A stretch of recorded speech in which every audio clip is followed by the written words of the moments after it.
Bonjour à tous et bienvenue dans cette nouvelle vidéo où nous allons voir ensemble les incroyables légendes autour de la malédiction de Tippecanoe.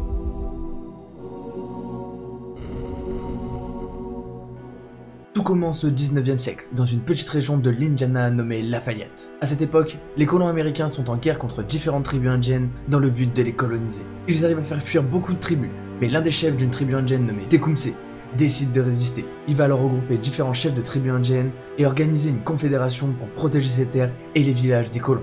Rapidement, Tecumseh va devenir un chef de guerre réputé et redouté. Il va remporter de nombreuses victoires contre les colons américains, notamment contre son ennemi redouté, le général Harrison. Beaucoup de rapports font également mention de son incroyable courage, et rapportent que sa force grandissait de guerre en guerre. Plus il remportait de victoires, plus il y avait de chefs de guerre qui voulaient le rejoindre pour lui prêter main forte. Mais pour le président des États-Unis et le général Harrison, il représente un danger considérable et il serait donc important de l'éliminer rapidement. Il va y avoir de nombreuses guerres entre les différents camps, mais l'une d'entre elles va rester historique, nommée la bataille de Tippecanoe. C'est durant cette bataille que malheureusement les Indiens connaîtront une défaite cuisante contre les colons américains. Alors pour se venger, et avant de mourir, Tecumseh leur aurait jeté un sort.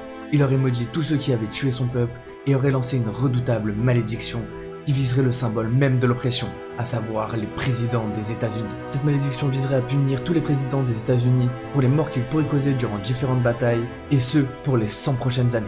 La légende raconte que tous les présidents élus une année, se terminant par le chiffre 0, subiraient cette malédiction brutale avant la fin de son mandat. Et pour le moment, historiquement, nous pouvons dire que cette malédiction pourrait être vraie, car tous les 20 ans, il y a effectivement eu un président américain qui est mort, une année se terminant par un 0. La première personne qui aurait subi cette malédiction serait bien évidemment le général Harrison, ou le président des États-Unis Harrison, qui mourut d'une pneumonie seulement 3 mois plus tard après avoir été élu en 1840. La seconde personne qui subira cette malédiction sera Abraham Lincoln, qui sera élu en 1860 et qui sera assassiné brutalement 5 ans plus tard. Ensuite, ce sera au tour de James Garfield, qui sera élu en 1880 et qui sera assassiné seulement un an plus tard. Puis vient le tour de William McKinley, qui sera élu en 1900 et qui subira un brutal assassinat seulement un an plus tard.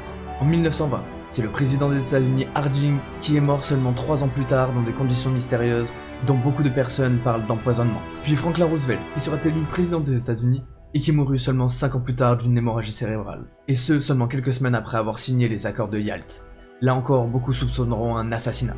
Pour finir, c'est peut-être l'un des plus célèbres que nous connaissons, à savoir l'assassinat des Kennedy en 1868 et qui avait été élu en 1960.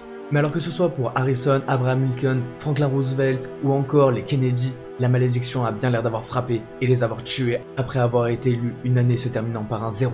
Pour finir, en 1980, ce sera au tour de Ronald Reagan d'être élu président des États-Unis. La légende raconte qu'il aurait réussi à vaincre la malédiction car il ne serait pas mort avant la fin de son mandat. Certains diront même que c'est lorsqu'il a survécu à un attentat qu'il aurait réussi à briser la malédiction.